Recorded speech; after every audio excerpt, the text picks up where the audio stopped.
know how fantastic Dubai is. Is Dubai becoming a victim of its own success? Gaming/gambling is becoming regulated within the UAE. What's your thoughts on that? Licensing overall in the crypto space is a really healthy thing. People are their own worst enemy. If you enable people to make a stupid decision, people will make a stupid decision. Meme coins have no intrinsic value. I refer to this as nothing more a form of gambling. It's a license to print. It's not like the UAE where there's harmonization. In the US, it's a bunch of people arguing about who's going to take the power. Anywhere you go in the US, it is a fun place. Yeah, except for Cincinnati. Don't go to Cincinnati. You know what I'm talking about. Hello and welcome to BetTalks, powered to you by 0x Processing. I'm Rick Godds and I'm joined by another guest. He is an international gaming and crypto lawyer, a public speaker, author and blockchain enthusiast, Cal Evans. Welcome to BetTalks. Thank you, Rick. Great to be here. Thank you. Pleasure joining us here. We've been planning this podcast for a while. Yes. You're eventually come to Dubai for Token 2049. Yep. How's it been? It's been great. Look, outside of Token, Dubai is always great. I know you exist here. Yeah. I'm one of those people that nomads, so I kind of transplant myself here when the weather's fantastic. You're significantly braver than I am. You spend the summers here. And so, yeah, it's been great. It's always great to be here. Yeah, of course it was. US is the home for you, and obviously on the road a lot. Me and you met out in South Africa. Yeah. Yep. Yep. The Sigma South Africa, which we obviously stayed very close since, and long live a healthy future together. So, exactly. For sure. Well, listen, thanks for coming down to BetTalks. Here at BetTalks, we discuss everything from gaming/gambling, crypto, AI, blockchain, everything emerging tech, mainly within the UAE. Now, you have been a big part of that sector over several years, mainly on the crypto side of things. Yep. Yeah. Yep. How are you finding Dubai? I mean, Dubai has become now this crypto tech hub of the world. Tell me your thoughts on it. On this, is it a hype or what? Tell me, because there's a lot of regulation around. Yeah, I have very mixed emotions about it. You see, we know how fantastic Dubai is. Okay, we know how much they pioneer, but I've always tried to juxtapose that view and say, look, is Dubai becoming a victim of its own success? Because it's very easy from the outside world to look at something and say, this is fantastic. But when people are in the trenches, guys like you and I think it's fair to say we see those chinks in the armor and the kind of the grain of the wood, right? And that's never a negative thing because it's an emerging tech, and emerging tech has a growth phase. But I think people are so keen to talk about the benefits and the magicness of Dubai and how everything is, that people are pretending that it's perfect the first time round, right? Yeah. Everything's been done right. And it hasn't been. And I think it's now time for us in that cycle to have a very grown-up conversation around, right, where is Dubai positioning itself? What is the game plan moving forward? And how does it continue to actually compete on the world stage? Agreed. I mean, not just in Dubai, but let's look at the crypto market itself. I mean, I've been around crypto since 2017-ish, just before the ICO crash. Now, the market has changed so much. Now, from a lawyer's point of view, and regulated as a regulated entity, regulated body. Now, we go from ICOs, then ICO crash, NFTs, now sort of meme tokens. I mean, how do you keep up with what's happening with the market? I mean, it's changing so versatile, right? It is. The fantastic thing about the crypto market is also one of its biggest weaknesses. It's driven by consumer love and consumer passion. And I call it that because I always think positive emotion trumps negative, right? It's easy to say it's bad actors, it's criminals, it's thieves, it's scammers. I don't think they're driving the industry. I think innovators are.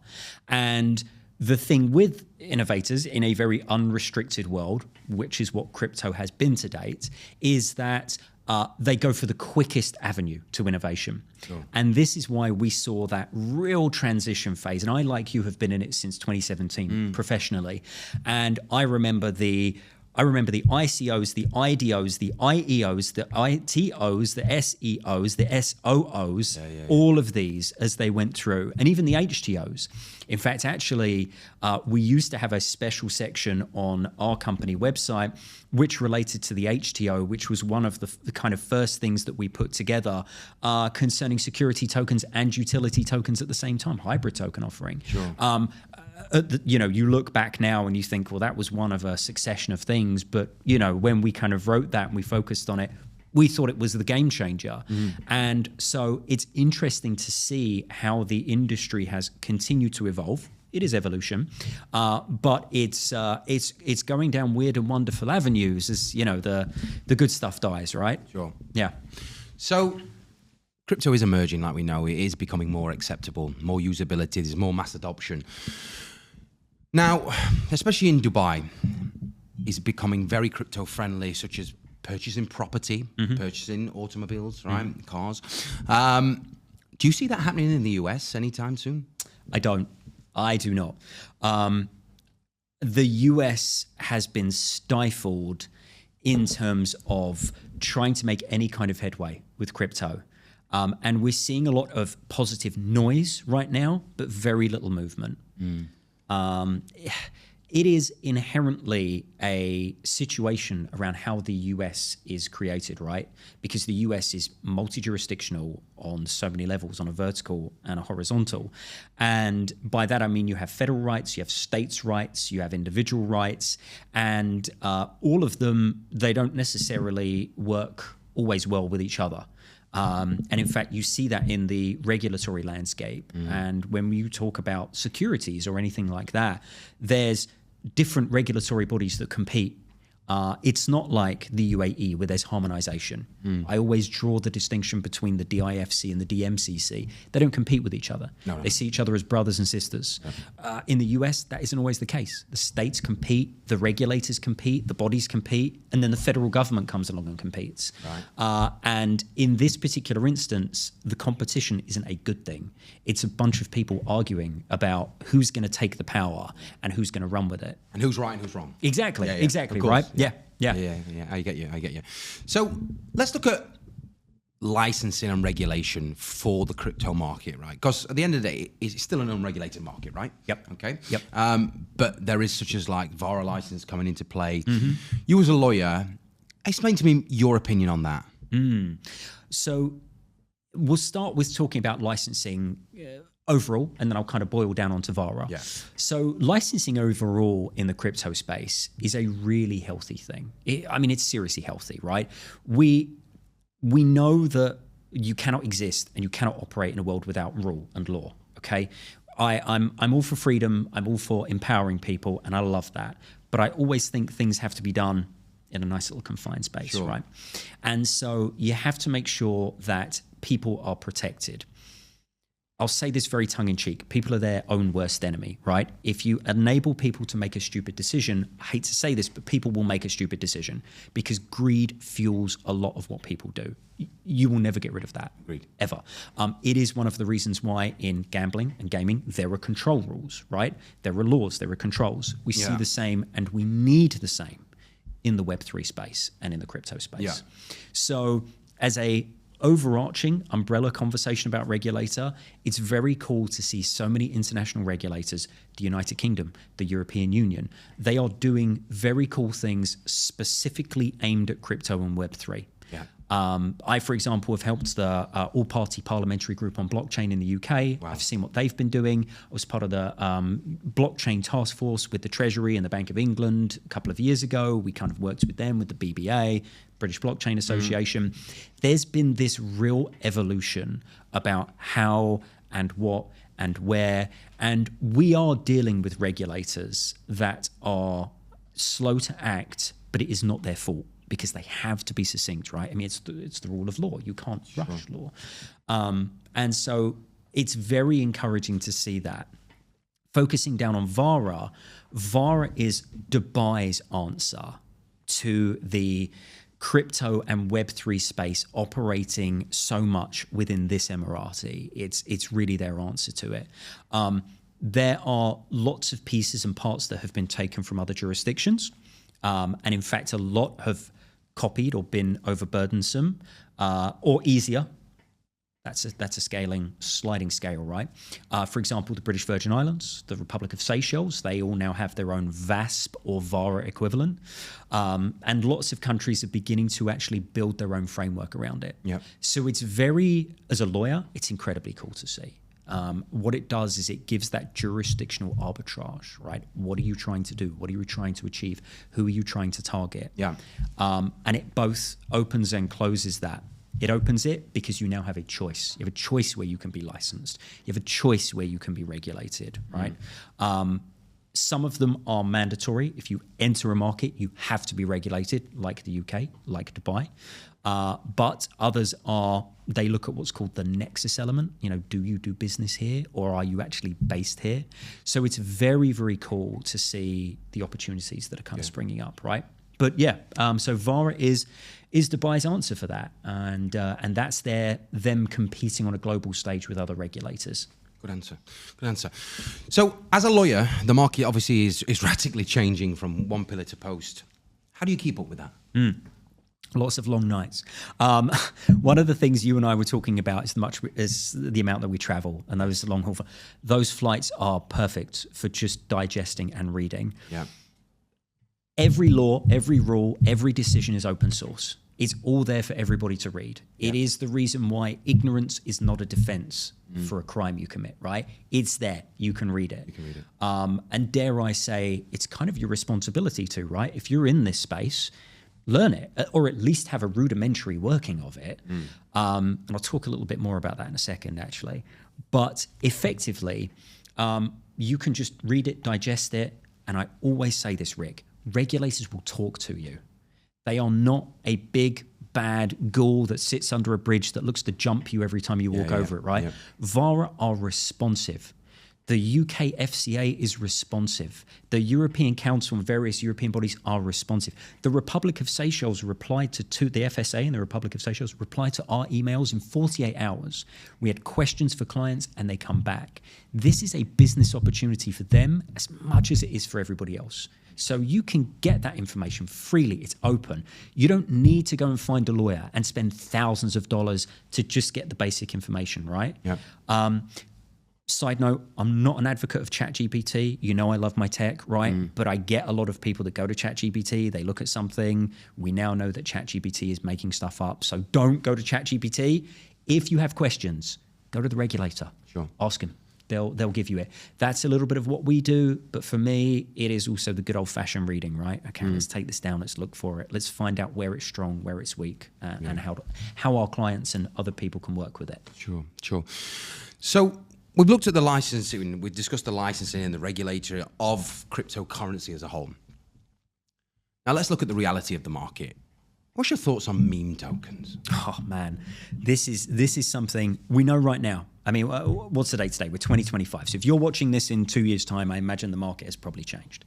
And I imagine we have probably changed. But basically, right now, memes are the hottest thing. I mean, they truly are. But the reason they're so hot is because it's open sourced finance, right? It's a little bit of tech, it's a little bit of gambling, it's a little bit of gaming, and it's a little bit of finance all rolled into one, right? And it starts one end and ends the other. It's bookended by finance, and it's got everything in the middle. And I think community building as well. Yeah, it's a right? community-based token. And, God, we saw so many people come into this space. Now, what's interesting about memes is there's legacy memes now, right? You've got the old school memes, you've got your Doge, you've got your baby Doge, you've got things like that. Legacy memes. Now you've got all the new school. And the new school is, now, let's be all honest with each other, it's a pump and dump. It's a license to print. It's a license to, maybe you get lucky, maybe you don't. There's jokes about, and I'm in a number of forums to do with meme coins. There's jokes about exit liquidity, entry liquidity. It's dangerous. It's very, very, very, very dangerous. But it is, and I refer to this as nothing more, a form of gambling. That's it. Meme coins have no intrinsic value. They have no financial value. There is, for me, no difference between sitting at a blackjack table and playing the dealer for 21 and jumping on something like pump.fun or one of these sites, right? It's the same. And just as an anecdotal piece, I gave a speech a while ago in front of some politicians, and I was talking about the finance world, and I said 100% returns. That's pretty sweet, right? 100% returns. And if you're playing in the market and you're looking at putting $100 to $500 in, 100% returns, that's sweet. I'm like, you know what else to give you? 100% returns? A blackjack table. A roulette table. Good answer. Right? You've got the same game and you could play roulette strategy for hours. I'm like, you have to compare meme coins in your head to exactly the same as standing on a roulette table. That is all it is. I agree. Good answer. So, crypto space, gaming space, Web3, blockchain, all comes under a sphere of networking. Okay, now it's a huge part of the industry. I see you all over the world at different conferences, speaking and making them new connections in different jurisdictions. How do you get the most out of networking and prioritizing on the right events? This is a great question, actually, and it is something that's very prevalent now that Token has just happened. And something I'm very open and honest about is I didn't attend a Token. I didn't go to the main event because that for me personally, and I know that's not the case for everybody, but for me, it has very limited value. I'm a service provider in a sea of service providers. And I know that and I respect that. Right. We respect our competition. We respect the regulators. We respect the industry. And most of all, we respect ourselves. Yeah. And to go to something like Token for us, I jokingly said to my team, we'd be taking the ticket from someone else who could really use it, right? Right. Because what would we be doing? And so for me, the side events had much more value. The networking opportunities were better. The networking opportunities were more concise because I could pick a side event that was aimed at a specific genre and I could attend that. And I knew who I was more likely to see. And that isn't me impugning the event because I think Token's fantastic. Yeah. I think those guys have done a great job. For sure. And I think a lot of other events do. But as a great example, we chose to go to the Unchained event. We had a very brief sponsorship deal there. We're happy to support, events that are up and coming because I think that's healthy. And that enabled us. Really, you and I know that these events, they're a contact sport. The more contacts we make, the better job we are going to do. Yeah. That's it. That's the reality of it. And much like anything else, to stick with the American football analogy, if there's too many men on the field, the game has to stop. Yeah. And it's the same with what we do. If the conference is too busy, if there's a sea of people there, it is not a good thing. No. It is not a good thing. The small, compact events where you're more engaged with people is a lot better. 100%. 100%. Now, again, that's not impugning the big events because I think they're very good for a specific demographic. I think they're fantastic. But as a service provider floating around, I'm not providing any value to that event, and I'm not providing any value to the attendees or the exhibitors at that event. Sure. That's the truth of it, right? Sure. And so the smaller events, much more concise. And I even dare to say this, it gives us the ability to support more people that are trying to either get into the industry or niche within it, right? Great example, Binance do their Binance Loft, right? That is great. But you know who's going to be there. It's going to be traders. It's going to be KOLs. It's going to be people that Binance have invited. A lot of same faces. Bingo, right? And this is where you need to differentiate that distinction. Correct. So I think the big events, they're healthy. They're great for the right demographic and the right target market. Yep. But otherwise, for me personally, those side events have a huge amount more value. But to answer your question, what do I look for in an event as I look internationally? I look for something where we're going to be able to selfishly find clients, but also add the most amount of value, right? I know you and I met at an event, which is, I think, far superior to a lot of other events. But I think it's superior because it demographics down on one specific market. Right. So the people that are going to be there are in that market. In that sector, yeah. And that's outstanding, right? So when I go there, when my team go there, when you go there, our game face is on and we're focusing in on that market, right? And that is what we look for and I look for in an event. Give me something. We're agnostic. Like with this podcast, we look at technology sectors. We look at how we can feed into our main bread and butter, which is Web3 and gaming, right? That doesn't mean that a finance event in Hong Kong is going to be useless to us. Actually, the opposite. If it's the right thing, it has the right clientele and the right attendees and the right speakers, we'll do more damage there than we would do something that's arguably most in our vertical, like a token. Yeah, sometimes, yeah. So I've been very surprised on some events, because obviously there's so many now, right? I've been very surprised on some events I've gone to and met some amazing people, and we've done business together. Yep. But then I've been to some that I'm really excited for, and I've gone, a lot of competition, a lot of same faces, and I'm like, it's kind of like a meet-up and a good old chat, do you know what I mean? Which is not really getting the most out of things. So, but yeah, it is difficult picking the right events and being at the right places, but having that niche market, which we'll come to, for instance, Sigma, where we met, which I'm... Thanks for saying the name. Wasn't sure if I could name drop it. No, of course, which I'm very, very loyal. I'm obviously signed with Sigma for years. Yep. Sigma's where my heart is, and stand very strong with them and the team. Yep. So, yeah, we met at Sigma South Africa, and the Sigma World Tour continues. Yes. South Africa to Dubai, South Africa, Brazil, Manila, Toronto, Manila in 2 weeks' time. So, it is growing. It is growing rapidly, and some good clients you find. So, okay, let's move away a little bit from the crypto space. 0x Processing are focused mainly on two things: acceptance rate and security, achieving an unprecedented level by combining proprietary blockchain infrastructure with broad account security measures. 0x Processing, crypto payments for your business. Your theory on the licensing and the regulatory body, I think, is great for our viewers. Let's look at the gaming/gambling side of things. Yeah. Okay. Now, I've been in the gaming sector for nearly 10 years. Okay, I'm a gaming guy. I'm not really a crypto guy. I always say I've been in crypto, but I'm not really which I'm trying to change, by the way. So the gambling industry, all right, is where I've been involved with heavily for nearly 10 years. Gaming/gambling is becoming regulated within the UAE come 2027. Yep. What's your thoughts on that? I love it. I love it. Let me explain for why. Old gaming, and by that I mean Las Vegas, and I want to say this loud and clear when I say this, is dead. You go to Las Vegas today, it is not a ghost town because it will attract people, but it is only attracting 1/10 of the people it used to, and hotels are laying off staff. In the news 2 weeks ago, the MGM Group, I think it was the MGM Group, so don't quote me on that, research it, but one of the major groups, was laying off parking attendants, waiting staff. 2 or 3 of the major hotels on the Strip have a massive deficit. They are repaying loans on a daily basis. And 2 or 3 of the new hotels that are on the Strip have never, since they've been built, have never touched anything close to 100% occupancy.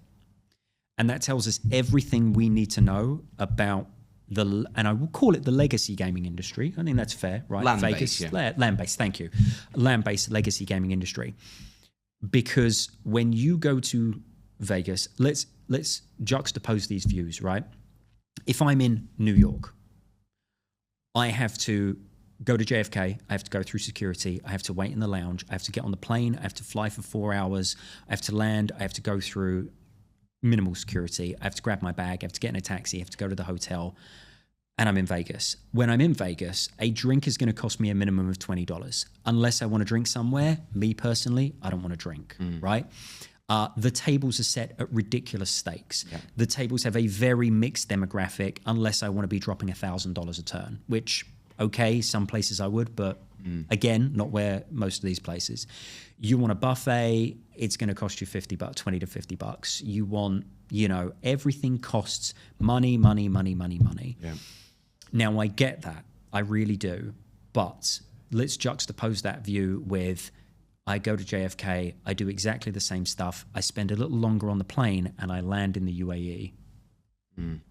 Game changer, right? The effort and energy it takes is exactly the same to fly to Nevada as it takes to fly to the UAE. Yeah.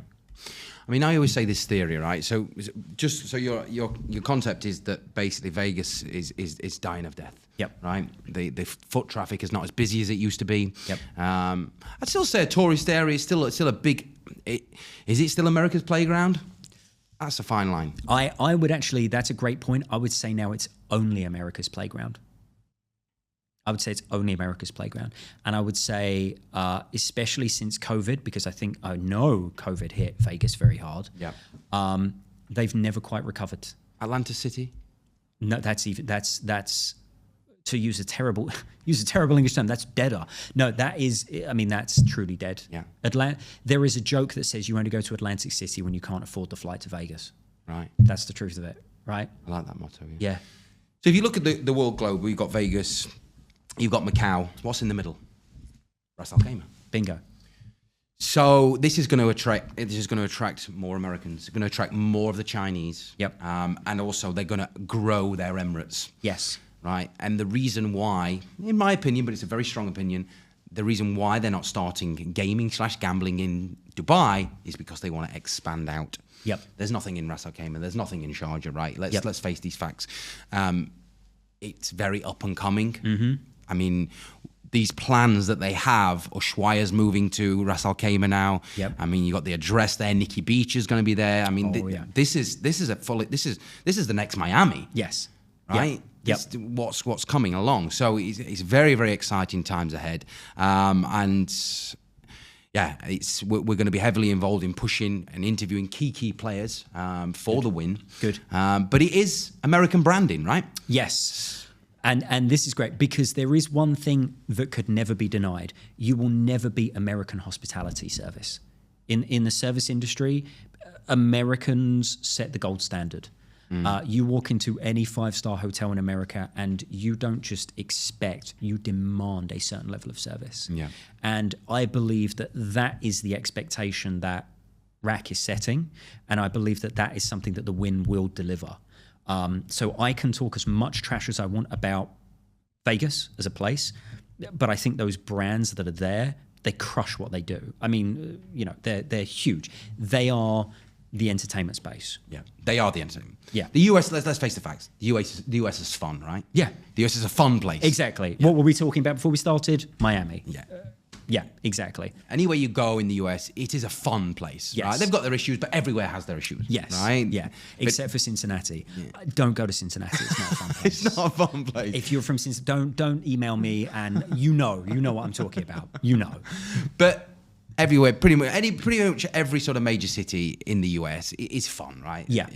You've got It's a very fun place. So they're going to be bringing that fun entertainment to the UAE, which is very exciting. I hope so. I will say one thing, and I mean this with the greatest of respects, being an American, I hope they don't Americanize it, because I don't think that the UAE will benefit from leaning into Americanization. The UAE has its own standards. The UAE has its own culture. That's the word I'm looking for. Yeah. And I really hope that and I'll say the same for Macau, right? Or Malta, or anywhere that also has a gaming influence and a gaming infrastructure. Sure. Land base is obviously more Macau and Vegas, but I hope they develop their own culture. I don't want them to copy somebody else and go, come here, it's the new Vegas. No, if you want Vegas, you go to Vegas. Yeah. Right? What I hope they're doing is they're carving out their own feeling about it and what it will be, right? Yeah. So obviously we are in the UAE. It is under Islamic laws. Yep. How do you see local Emiratis accepting gambling within the UAE? I think the UAE is an incredibly forward-thinking nation. I don't even think it has anything to do with conservatism or liberalism. I don't think it's those things. I think they recognize that business unifies everybody. I think business unifies people across politics, across religion, across territorial disputes, everything. Business is the one thing that unites us all. Correct. And I think the UAE is shrewd enough to realize that. And they have their faith and they cherish their faith. And I think all of us who are ultimately guests in this country recognize that and respect it. And because they are bringing gambling to the UAE, I don't believe that impugns their faith. I don't believe that casts any kind of shadow on what they believe as a core and as a society. I think they know that they will do more good with this than anything else. And what do I think how do I think the local demographic, do I think they struggle with it? Absolutely. I think that Sharjah is a they lean into their religion, their religious beliefs a lot. And still no alcohol in Sharjah. Still no alcohol, still no shisha. And that is their belief structure and that is their faith structure. And we love that about Sharjah, right? We're not joking about it when we say it, but we're like, oh, you can't smoke a shisha in Sharjah, but that's their life. We love that for them, right? We respect that. And then when you go to Abu Dhabi, they're a little bit more upright because they're business. It's the center of the country, and it's done. Come to Dubai, and it's, I'm not going to say it's party town, but everybody's a lot different. It's a lot different. More metropolitan is the word. Thank you. Yeah. And that is what is ultimately at the center of it. And I think that it is the UAE's ability to embrace modernization and to embrace cultural change while still maintaining the fundamentals of what they believe and whom they are as a person. And I think that is the thing that makes the UAE the most destructive country. I think they crush everything they do. I love it. They have the ability to look at a sector and own it. And I think the gaming space is in for an earthquake. Yeah, good answer. Very passionate. Very good answer. Is crypto gambling? Is crypto gambling? In the right circumstances, yes. Yes. I think meme coins are gambling. I think that in the wrong hands, it is gambling. Oh no, let me elaborate on that, if I may. I think the stock market is gambling, unless you're certain US senators who have, insider information and you know what you're doing. I think the stock market is gambling. I think crypto is gambling. You cannot, I don't care who you are. I don't care if you are Warren Buffett. I don't care if you are Bill Gates. You do not know. Right, there's that famous scene in Wolf of Wall Street. You don't right, just go up, down, left, or right. Yeah, Matthew McConaughey is schooling Leonardo DiCaprio. Yeah. It's like you don't know if a stock's going to go up, down, left, right. Yeah. Same is true of crypto. You meet so many people in this country, and I'm not impugning anybody, but I am going to talk a little trash, who claim that they are the oracle. Right here, I know everything about crypto. Of how the crypto market's going. Follow my page, follow my podcast, watch me jump in my courses, jump in that. No. I will say on this podcast, I will say the same as I say to everybody. Crypto should be part of a balanced portfolio. And that portfolio should include your fundamentals, your building blocks, up through your risk factor until you finally hit crypto. Yeah. And you should have a level of security before you look at it. It's not a magic pill. It is not a golden bullet. You will not get rich overnight. I don't care what some guy on a YouTube channel who's sitting in a tower building here in YouTube tells you. You will not. It just doesn't happen, right? Because if it was that easy, we'd all be doing it. Yeah. And is it gambling? It is. But it is a different type of gambling. And I think if we respect that, the same as we do with other gambling, then it fits into everything we do very well. Agreed. Where do you see Bitcoin in the next 5 years? Bitcoin becomes a legacy. It becomes more like gold. It now has so much institutional money pumped into it, it doesn't matter what retail does anymore. It doesn't. If you and I had this conversation in 2017 through to 2020, I'd have said we can talk about market movements, we can talk about real change. The only thing Bitcoin is going to do right now is mirror the TradFi markets. That's it. It's easy liquidity, it's easy intro, easy exit. What does that mean? As an asset class, it now doesn't pose any more of a risk than anything else financial firms put on their portfolio, but it's got great liquidity. And why is that an important thing? Because if you've ever been in finance or you've ever kind of managed anything, you learn that there are certain cycles when you need liquidity and you need it quick, but you can't have cash on your books because otherwise your investors are like, why aren't we deploying this cash? Why do we have a load of cash reserves? You want to talk about Warren Buffett right now, other than his resignation? Stepping down, I think. Yeah, I think that's it. Then his stepping down is how much cash Berkshire Hathaway is sitting on. Everybody's talking about all the cash. So everybody notices that. And Bitcoin is a excellent, I would say, cash alternative in an investment scheme. Why? Because financial firms, like everybody else, have to pay tax, but they can't leave the money sitting in the bank. And nobody talks about, excuse me, let me rephrase that. There are one or two very shrewd financial experts that talk about it, and you can tell it is now an asset class that's akin to cash, because it always goes down in December and it always goes down at the end of March. And what's at the end of December and what's at the end of March, or sorry, the start of January and the start of April? It's the tax years. Sure. So liquidating to get the tax bill paid. Every time you mention crypto, you heard the word decentralized. Now, how does that come in with regulation? It's the wow, yeah, that's the David and Goliath story, right there. That's the. I asked very good questions. God, I love you, Rick. That is the quintessential element of what crypto is. Yeah. Okay, it cannot be ignored. And what does that mean in a true sense? It means financial freedom. It means a middle finger to the establishment as we know it. And look, as somebody who believes that without going down a weird rabbit hole, people deserve to be free. Yeah. We all work so hard. Why should we be either financing somebody else's lifestyle or subsisting in an ecosystem where they can just print money to pay for wars that we don't care about, right? Why shouldn't everybody have full control of your own? Yeah, right? Why shouldn't you? Yeah. And I always use, and I always lead with this, right? Let's talk about DeFi in 1 second, but I always lead with this. You ever want to know if the system is rigged? Let's talk about cash and why we are now a cashless society. Okay, the reason we're a cashless society is not because it's easy. It's not because of technology. It's because control. And let's talk about the example of a $50 bill or a £50 note, right? It doesn't matter.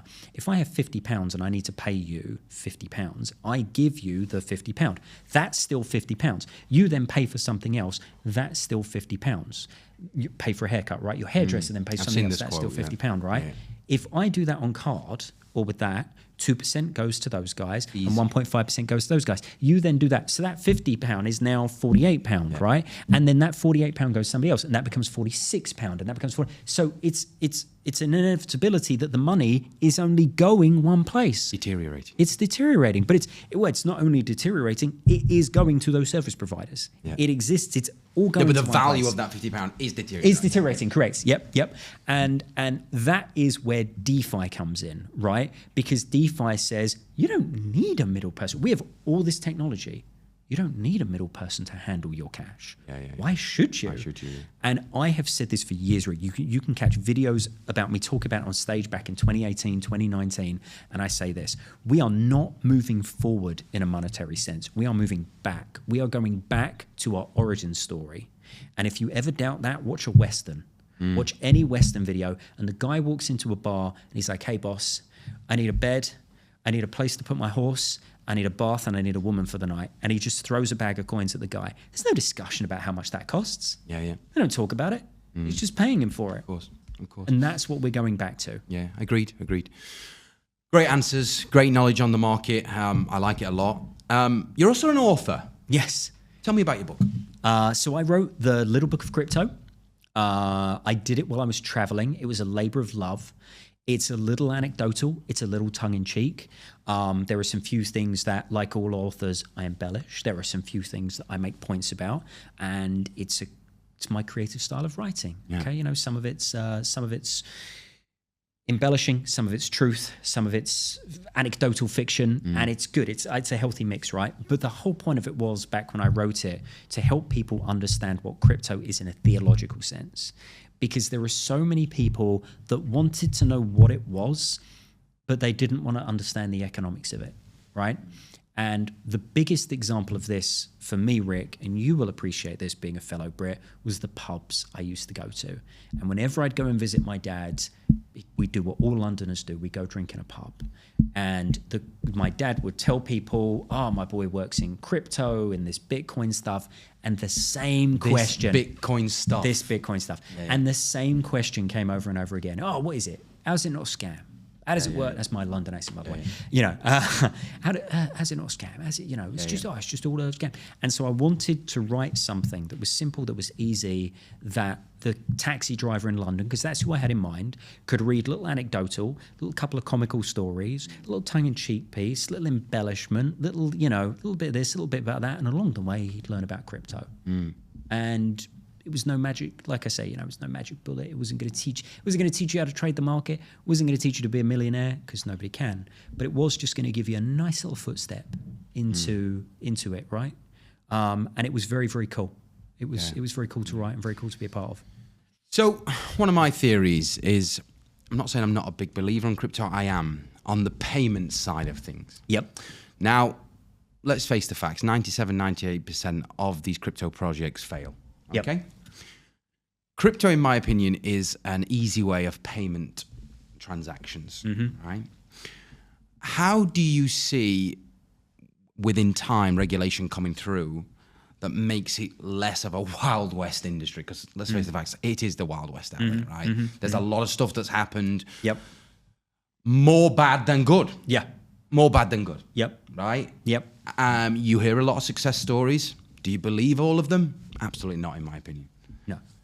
So how do you see it becoming regulation, giving it more of a framework for the average working class people? I think it's a great sort of question. I love that. Crypto, let's unpack that a little bit, right? When we talk about most of them have failed, there's a couple of reasons for that. Crypto got its boom, not its origin, its boom, when we spoke about those ICOs and IDOs and all these things, in the financing phase, right? That was its life cycle. It was, I have a business idea. I don't want to go out and sweat equity or beg for, cap in hand, investment into my startup. I can go to the community, sell a token, and raise money to build my product. Yeah. Now, people went through a bizarre phase of taking Field of Dreams, right? You've seen the movie Field of Dreams, Kevin Costner? Yes, if you Costner. build it, they will come, right? They took that approach. If I build it, people will believe in it. And the people that were buying the token, same thing. If I build it, they'll believe in it. And the problem wasn't passion. The problem wasn't the industry. It was due diligence. Yeah. It was people didn't check what they were saying, didn't check what they were doing, didn't check what they were building. And that is where, if you notice, a lot of the regulation has come down, right, on that due diligence piece. So now with Mika, publish that white paper, file that white paper, show what you're building, show what you're doing. Same with the UK, right? You want to advertise your crypto, show what you're doing, show where it is. Same with VARA here, right? You want to advertise, you need to demonstrate. And so what it really led to was this weird quasi phase of, I'm going to finance my business through crypto. Maybe crypto's in it, maybe it's not. And we ended up in this weird world. And so you have payments, right?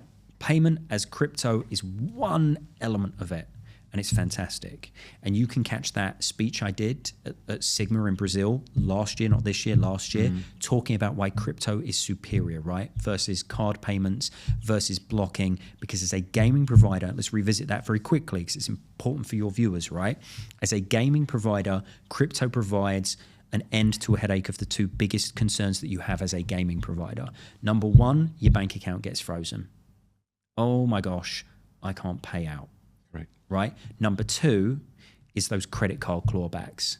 We put $5,000 on this guy's account. He played with it for hours. We've given him his winnings back, and then he goes to his credit card company and they come after you to claw it back. Sure. It's the killer. In the gaming industry, it's the killer, right? Crypto gets rid of all of that. No longer a problem. Right? You use crypto, you use stable coins, use anything. You need your payout, done. As long as it's in your wallet, it's in their wallet. It's done. And then it stops the clawbacks, right? They've deposited it, it's deposited. So for that, it's fantastic. It's outstanding. As a payment mechanism, I love it. In fact, it kills the foreign exchange market. It's the fastest form of payment method the world's ever seen. 100%. 100%. It kills the Forex market. It kills control methods. It kills sanctions. World. And it kills banking, right? And it does. And I want to be perfectly clear, I'm an advocate of all of that. I'm an advocate of all of that.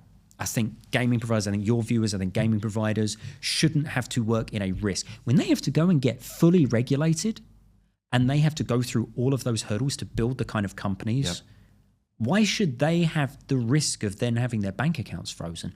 From headaches of sending payments. Yeah. Why is that even fair, right?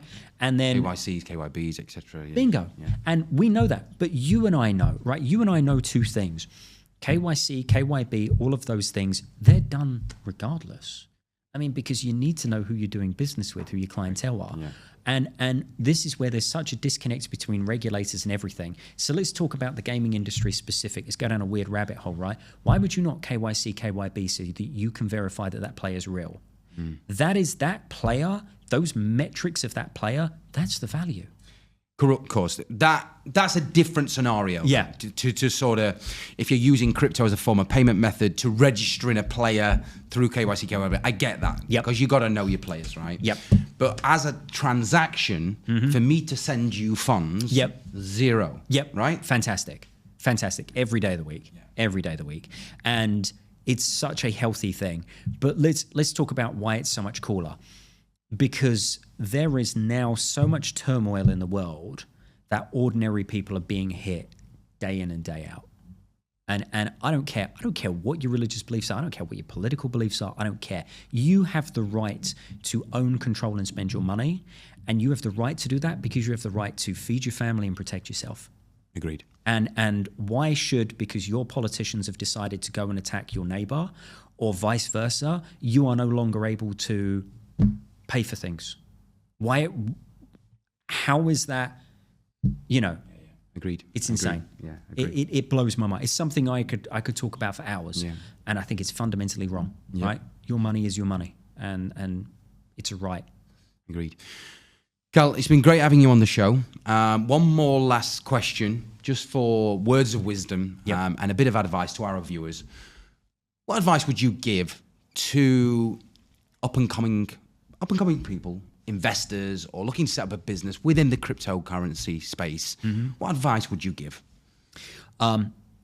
There's an age-old expression, haste makes waste. And in the crypto space, it's never been truer. Be strategic in everything you do. I'm not, as a lawyer, sitting here going, use a lawyer, pay the money. Yeah, you'll get to that. But be strategic in what you want to do, right? Because if you pivot, if you make a lot of changes, if you come up with one game plan and it doesn't work, and then I'm going on to something else, you lose credibility, you lose focus, you lose traction. If you're strategic in what you do and you deploy it, because it is such a fast-moving industry, you'll be successful in it. And I think it doesn't matter what side of the spectrum you sit on, what side of the coin you sit on, no pun intended, right?